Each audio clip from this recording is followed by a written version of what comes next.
राजा दर्शन स्वीकार. सर्वज्ञ वेळापळी राज्य करतात. ती ईश्वराची प्रसिद्धी ऐकून राणे राजपूत पाईक राजिके हे अवघे श्री चक्र स्वामींना वेधलेले आहे आणि ते प्रतिदिनी पाल्हाडांगिया मुख्य करून अवघेची कटकवून गोसाव्याच्या दर्शना येते. पूजावसर पाहुणी मग रायापाशी ओळखले जाते. इकडला पूजावसर पाहूनच ते राजाच्या दरबारात तिथली ओळख सारायला जात असतात. असा पूर्व इतिहास माईमभट्टाने इथे सांगितला. आणि मग एक दिवस महादेवराव सभा मंडपाशी आलेला आहे. भद्री बैसला. भद्र आणि भद्री. भद्र कशाला म्हणतात? भद्र जो असतो तोच भद्री बैसत असतो.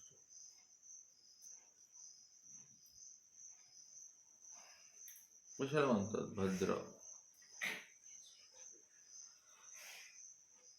सारंग पंडितालाही स्वामींनी सांगितलं, वैजाई राणी भद्री बैसली असेल, तू गेला तेव्हा जा.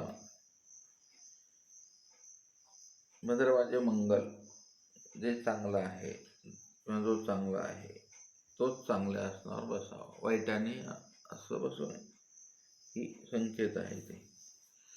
तवळ नावारूपाचा एकही सभामंडपी नाही. नावारूपाला असलेले किंवा राजाच्या मनोधर्मातले उच्च अधिकारी, कॅबिनेट, मंत्रिमंडळ कोणीच नाही. सगळे गायब. मग तेव्हा राजा कोपोळी महादेव राये पुसले. हांगा जो जी ओळखेचा तो ती ओळखे न देखो. तुम्ही अवघे के जाता. आणि बऱ्याच दिवसापासून पाहतोय म्हणाले. कोणी 2 नसतं, कोणी 4 नसतं, कोणी 8 नसतात. तुम्ही कुठे जाता रे म्हणाले. तिथे पाल्हाडांगिया ओळखीशी आला. तेवढ्यामध्ये पाल्हाडांगिया आला तो राजसभेमध्ये. राजाने म्हणाले, अरे पालिया सापे दिससी ना. तुम्ही अवघे के जात असा. ए देखो ना. इथीचे सेवे ओळगेशी न्याते काय का. राजाला प्रश्न पडलाय. म्हणजे माझी ओळख सारून तुम्ही कुठे चाललात? कुणाच्या सेवेला चालणार? काय भानगड आहे? तुम्ही, हा महत्वाचा शब्द माईमभट्टाने इथं सांगितलेला आहे. संपूर्ण येळापूरचं सार आहे इथे याचा. आणि त्यासाठी स्वामी इथं थांबलेले आहेत. आता तो क्षण इथे आलेला आहे. तो राजा म्हणतो, का रे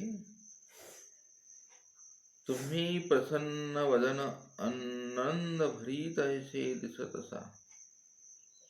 मी बघतोय म्हणाले बऱ्याच दिवसापासून तुमचा चेहरा प्रसन्न वदन आणि आनंदाने भरलेला आहे. हे सार आहे सर्वात. राजा म्हणतो, माझा चेहरा असा प्रसन्न वदन नाही, मी आनंदाने भरलेला दिसत नाही. पण तुम्ही सर्वजण माझ्या सभेतले प्रसन्न चेहरा आहे, आनंदाने भरलेले आहात. म्हणजे ज्यांना ईश्वराचं दर्शन झालं ते असे राहतात, जगू शकतात. तर तुम्हाला तर देवाने नाम दिला, वेद दिला, बोध दिला, अनुसरण घडवलं, तळहाताची सावली केली. तुम्ही का प्रसन्न होऊ नये? तुम्ही का आनंदाने भरून जिंदगी जगू नये? आपण राहतो का तसं? आपलं प्रसन्न वदन म्हणजे घोडाचं तोंड आणि आनंद वदन म्हणजे चेहरा. आपला चेहरा कसा आहे, सारखा तामस रागत. आणि आनंद तर नाहीच आहे. आनंद असतो तो शब्दांमध्ये, हे सगळं विश्व व्यापवून टाकतो तो आनंद. स्वतःला तर आपल्यालाच असतो. आनंद घ्यायला हे बाकीच्या गोष्टींना सवय लागतात. प्रसन्न राहायला बाकीच्या गोष्टी नसतात. आनंदाने प्रसन्न. गाय आणि धेनूमध्ये काय फरक आहे बरं? आई आणि माऊली कोण सांगा? सांगा. गाय आणि धेनू.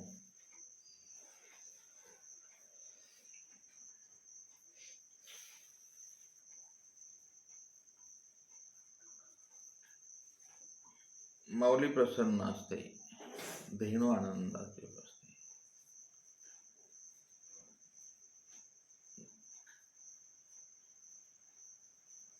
साध्या अर्थ सांगता येतील कुणाला?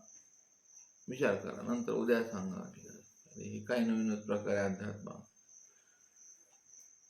संत ही माऊली असतात. ज्ञानेश्वर माऊली, माऊली शब्द आहे तिकडे त्या साहित्यातून माऊली आहे. त्यांचे कीर्तन करायला माऊली आले म्हणतात. काय असतं तसं हे शब्द कळाले की याच्यातला अर्थ आणि भावार्थ. माऊली पण तुमच्या अंतःकरणात आले की तुम्ही आनंदाने भरून जाता. आणि धेनू पण अंगात आले की तुम्ही प्रसन्नतेचं उदाहरण जीवनामध्ये असतं. मग संसारिक राहा की संन्यासी राहा, संसार आणि संन्यासी हा फक्त शब्दांचा खेळ असतो. आतमध्ये तुम्ही खरे आहात कोण? जर तुम्ही स्वामींच्या असाल तर नक्कीच तुम्ही प्रसन्न वदन असाल आणि नक्कीच तुम्ही आनंदाने आतून भरलेले असाल. हे आपल्या साधनेचं, आपण देवाचे आहोत का नाही कसं ओळखायचं, हे असं ओळखायचं. तुमच्याकडे 2 गोष्टी आहेत का? नाही तर समजायचं आपण नाही आहे बरं, त्या लायकीचे आपण नाही आहे.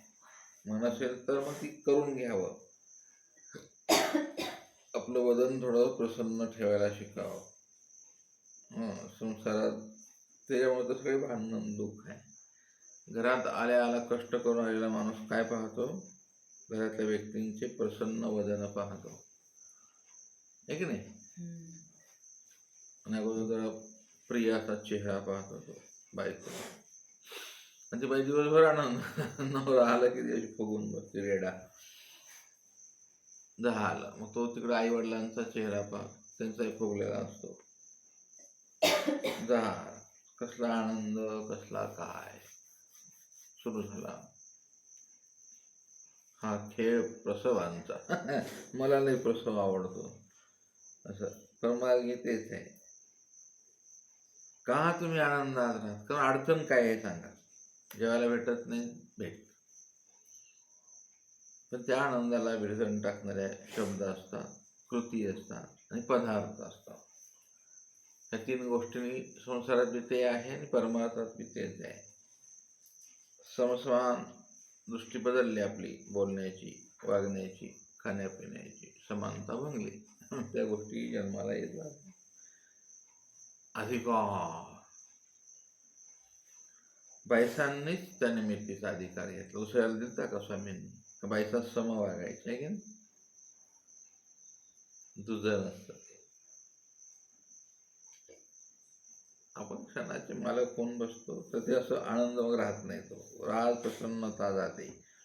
राजा विचार करतोय की हे माझे सगळे अधिकारी, पाईक परिवार माझा कसा प्रसन्न वदन आहे, कशामुळे आहे? या 6 महिन्यात मी बघतोय आणि मी कसा का आहे दुःखी चेहऱ्याचा? मला असं का वाटतं मी भिकारी आहे, ही श्रीमंत आहे? एक नाही, असं कुठं प्रसंग आहे? नेवाशाला आहे बघायला, आहे की नाही? असं आणि शिकायचं असतं. पोथी पान ज्ञान पाठ्यस्थळ घेऊन करायचेच काय? कशासाठी करायचं? तर भानगडी ह्या 2च गोष्टी असाव्या जीवनामध्ये. एकदा तुम्ही धेनू व्हा, नंतर माऊली व्हा. दोन्ही व्हावं लागेल.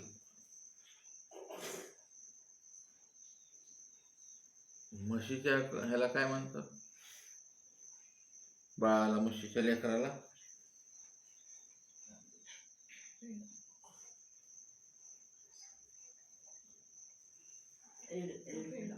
रेडा. त्याला वासरू नाही म्हणत आहे की नाही. आपण ते तर नाही आहे, स्वामींच्या आहे तर आपण रेड्यासारखे बघतो. असं ही तुलना करा आणि आनंदित राहा. सांगायचा सारांश हे असं जीवन जगा. बाकीचे काही पण एक हातात कप असतो आणि गळूनच पडतो. तुमच्या हातात तुमच्याकडे काही नाही बरं ठेवलेलं. आता चहा पेत होता आणि गळून गेला, म्हणून काय झालं, मोठा अटॅक आला. तुमच्या हातात काय काय वटवट वटवट करताय कशासाठी?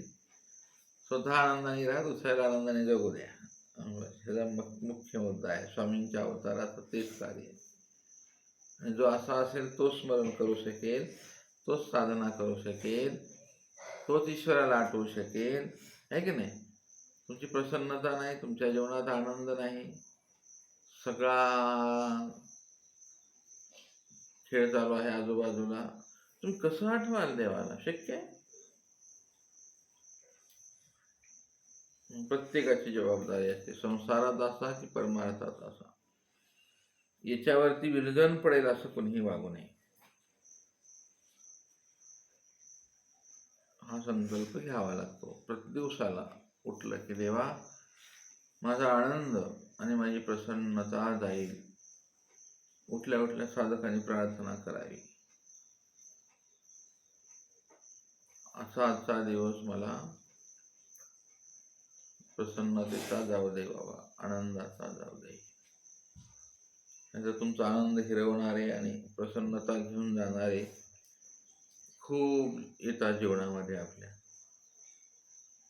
हे शिकायचं असते. ज्ञान ज्ञान दुसरं काय नसतं. हा, ज्ञानाचा सारांश सांगितला तुम्हाला मी.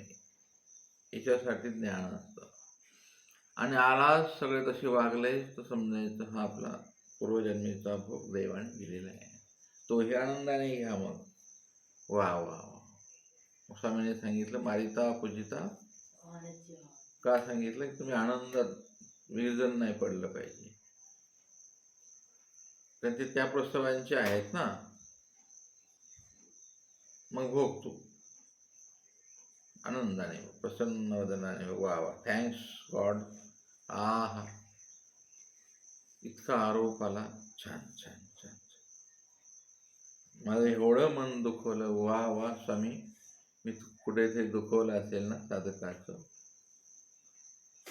किती उपकार आहे स्वामी तुमच्या माझ्यावरती, किती प्रसन्नता आहे की मला एवढं दुःख देत आहे तुम्ही. तुमच्याच प्रसन्नतेने भेटतंय ना. असा जीवनाला एक असा स्टँडर्ड आयाम देता आला पाहिजे. ते इन्फिरियरी कॉम्प्लेक्स नाही आला पाहिजे जिंदगीमध्ये.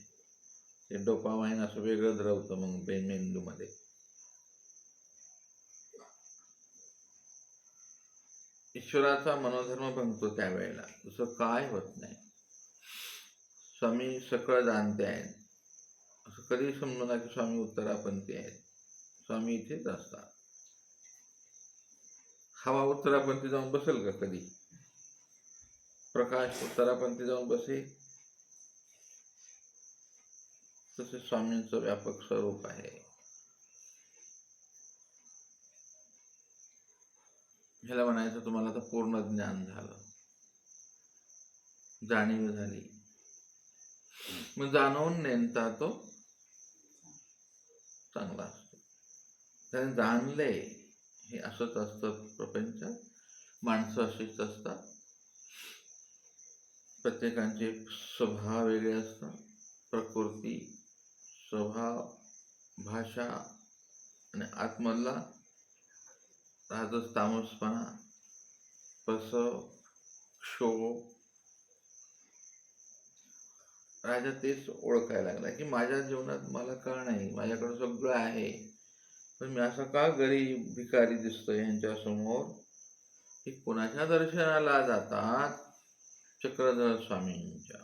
पालाडांग्याला सांगेल की हे वेरूळराय पुरुष आले, मीच नाही. मग सगळेच आपलं मंत्रिमंडळ तिथं जाते. आणि आम्ही सकाळी जातो आणि तुमची सभा चालू होईपर्यंत आम्ही सर्वजण येतो. आमचा हा नित्यनेम आहे राज्य सरकार. राजा महादेव राया हे कुठं भेटलेलं आहे स्वामींना?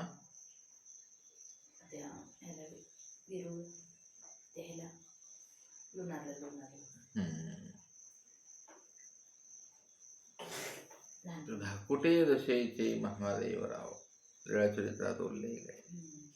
लोणारला कोणची देवी आहे?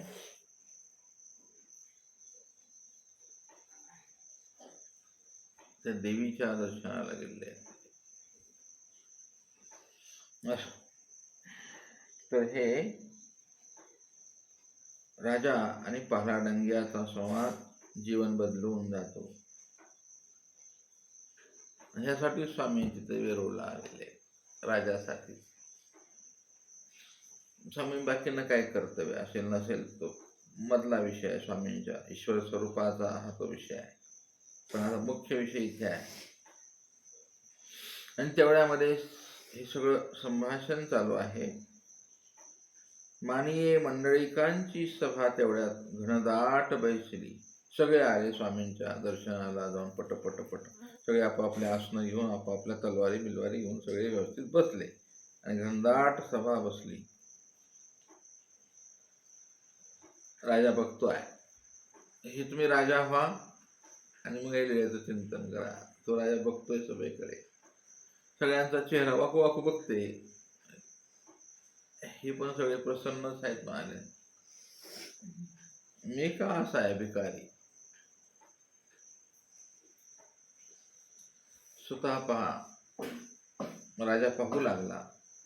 सभा बसलेली आहे. मग राजा एकच विचार केला की ह्या सर्वांची आपण विनंती करू आणि एक प्रश्न विचारतो. तो प्रश्न हा तो म्हणतो, मी तुमचे काही पुसेन ते मला सांगाल प्लीज? एक सांगा मला. तिथे मुख्य पंडित बसलेले आहेत. आता ते सगळे निर्णय घेतील तो फायनल असतो. पहाडांगिया, शालिवान आहाट, वक्ते गोपाळ पंडित इत्यादी सगळे मुख्य आहेत. ते उठतात. त्यांचा जोहार मायबाप, तुम्ही पुसा आम्ही सांगू. म्हणजे खरं सांगाल, खोटं नाही बोलायचं. दादाजी आपण विचारा. सापे मज तुम्ही अगाधाचे अगाध ऐसे अनुगमता. मला हल्ली बऱ्याच दिवसापासून असं विचार करतोय आणि मला असं भासतं तुम्हाला पाहायला. हे जे चांगले असतात ना, बिना प्रसवाचा आहे. हे अंतःकरण असं शुद्ध आहे आणि अशाच पोटी हे विचार पण येतात. अरे तुम्ही अगाधाचे अगाध ऐसे अनुगमता. आणि मी गेली 6 महिने झालं आपण या ते तुच्छ देखतो. माझ्या असं संसारात मला काय असं रस नाही वाटून राहिला. मी घरी गेला तरी मी असाच अपसेट राहतो बा.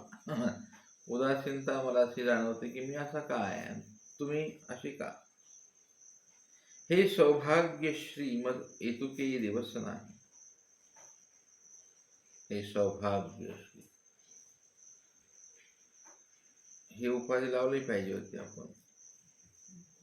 सौभाग्यश्री अलंकृत पूजनीय काटे बाबा. नाही काय? दैवाद्य सुख शृंगाराधिष्ठित सर्वविध आचारी काटे बाबा. किती छान वाटतं ना ऐकायला. तर तो इथे शब्द आहे हा. सारे तो राजा म्हणतो, हे सौभाग्यश्री. याबद्दल मला भीष्म लय आवडतात महाभारतात. त्यांच्या चेहऱ्यावरचं सौभाग्य सतत होतं बघा, आहे ना. ते कृष्ण आले की ते हसायचे. ते मृत्यूलाही ते अरे कृष्ण, काय ते सुंदर अभिव्यक्ती आहे त्या माणसाची. हे योगी आहे ते. शुचिनाम श्रीमताम गे. भीष्म कोण आहे? अध्यात्म आपल्या तत्वज्ञानाने बघा. ते शापित बिपी सोडून द्या, भीष्म शापा तो अधपद झाला. पण होते कोणते?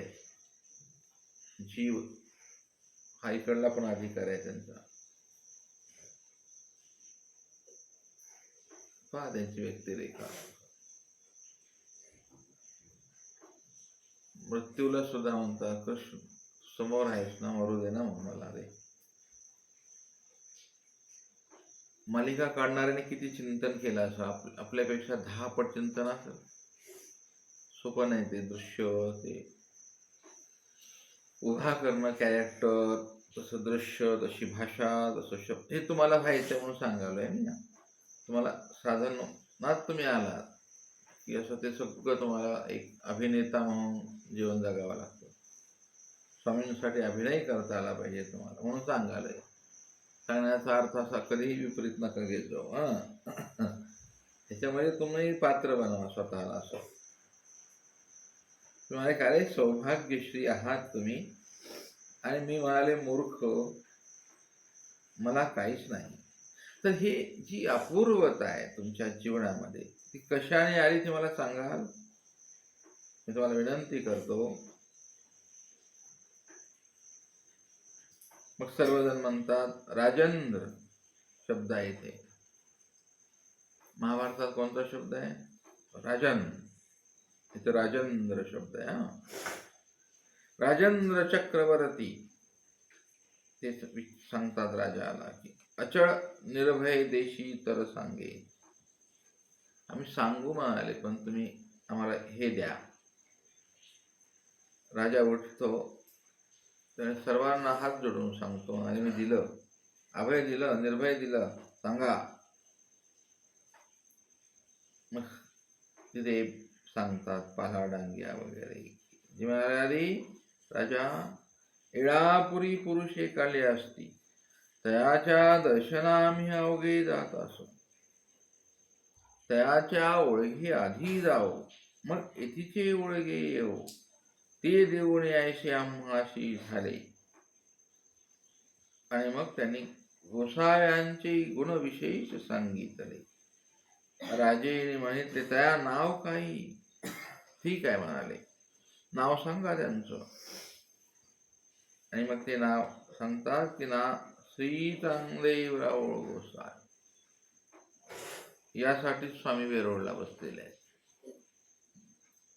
जे आता वर्षभरात बसलेले आहेत ना स्वामी, हे नाव अशा रूपानं तिथपर्यंत जावं असं नियोजन स्वामींचं आहे. म्हणे ते आज सफल झालं. पराडांग्याने सांगितलं, म्हणजे तिथे चांगदेवराव आलेले आहेत. या नामाश्री सारायासी वेद संचरला. आणि त्याच क्षणाला, हा क्षण जीवनामध्ये आला पाहिजे आपल्या, हा काळ आला पाहिजे. ही प्रत्यक्षणी जे आहे ना, हे इथं 8वावं वचन आता. तो क्षण कसा आलाय की सर्वज्ञ संपन्नता अनुभवली त्यांनी त्या क्षणाला. स्वामींची त्या नामाने त्याला लगेच प्रतीती आली. लगेच सर्वज्ञांचं सर्वज्ञत्व आणि संपन्नता, सौभाग्यता, हे सगळं दयाळू मायाळू कृपाळू पण त्याला एका शब्दात जाणवलं. लगेच नामे वेद झाला. असं आपण ही लीळा एकांतात बसवून आठवायचं. मी महादेवराव तर नाही मागच्या जन्माचा, असं. आणि मग त्याला आता हे झालं. राया ऐसे ते पुरुष असती म्हणून सर्वांनी सांगितलं. ते सांगत राहिले राजाला. जसं ऐकावं तसा तसा आनंद झाला. सौभाग्यश्री त्याच्या जीवनात आली आता, है की नाही? त्याला खूप छान वाटलं. म्हणजे वा वा वा. राजा म्हणतो तुम्ही माझे हितेक्ष. एखादा प्रसवकारक असला असता तर म्हणा तुम्ही सगळे बदमाश आहेत, मला न विचारता जाता. अहंकार, लगेच अहंकाराला काय, कुठे बी येतो तो बर्बाद करायला तुमचं जीवन. तो त्यासाठीच बसलाय. म्हणून सर्वज्ञांनी सगळं सरळ सांगितले, अहंतेचो मूळ सकंदी. आपण संन्यास घेतलाय, वरून झाड तोडले आपण वरून आपण केलंय मुंडन वगैरे, कपडे घातले, ते मूळ नाही उपटलं ना, त्याच्यामुळे आपण आनंदी नाही राहू शकत, आपण प्रसन्न नाही राहू शकत. आणि हे सौभाग्यश्री आपल्या जीवनामध्ये येत नाही, प्रसन्नता येत नाही आणि आनंद येत नाही. तुम्ही त्या स्वतःच्या अहंकाराला जोपासण्यासाठी समग्र गुरुकुळाला तुम्ही अंतर देता आणि नको तिथे तुम्ही क्रियापाने काय निमित्त उपकार असतात की नाही काय जीवनामध्ये, कुणाची तर प्रसन्न असं कुठेही काय करत बसल्याने प्रसन्नता नसते भेटत. तुमचं काही असं ऋणानुबंध ज्या देवाने तुम्हाला दिलाय तिथंच ते करावं लागत असतं.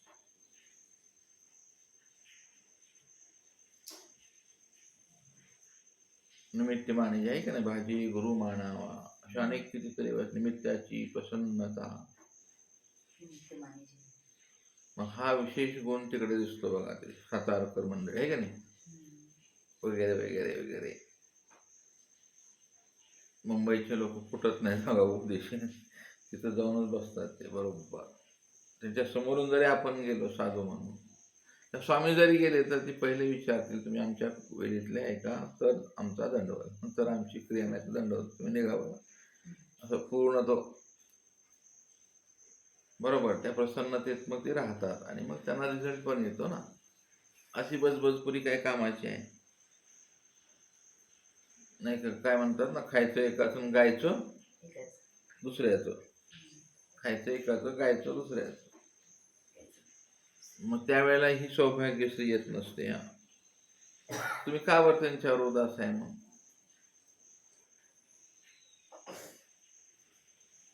डोंगर बाहेरून चांगला दिसतोय आणि त्या आजकाल तरी स्पर्धा झाल्या, ती चांगली आहे म्हणतात, हे नाही चांगले. का तुम्हाला असा विचार आला,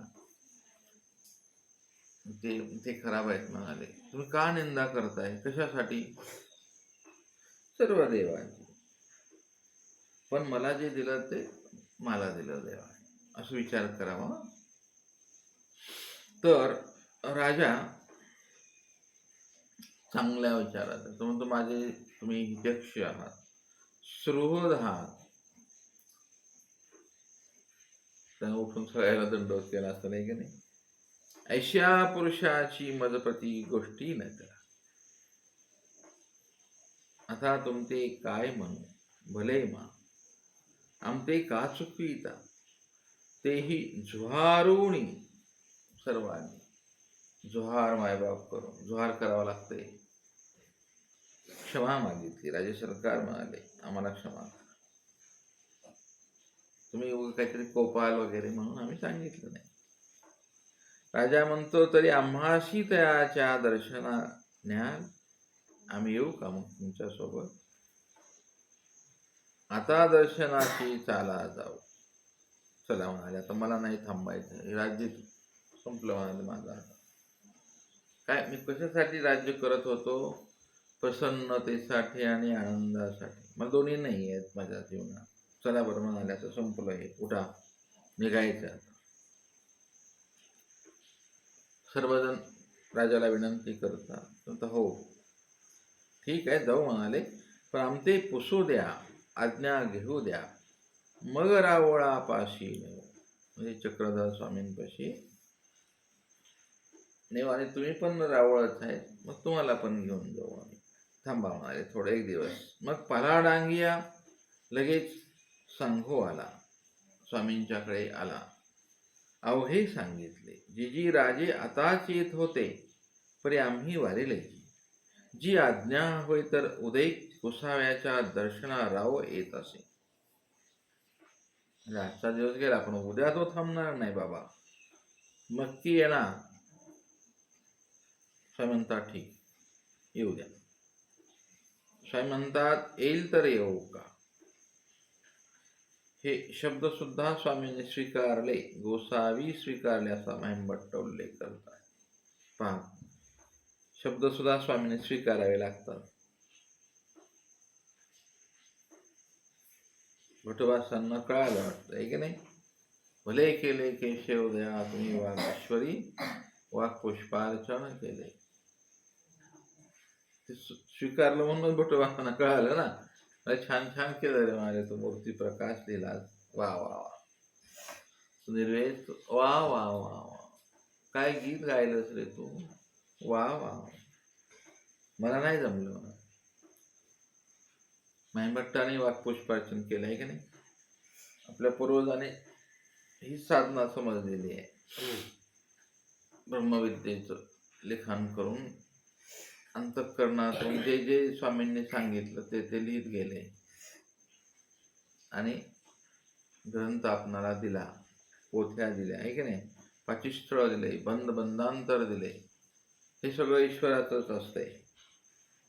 राजा म्हणतो हो हो हो हो.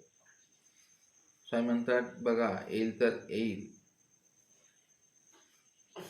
म्हणून आज्ञा घेऊन निघाला तो पालाडांग्या. आणि अशा प्रकारे ही लीळा येथे थांबते.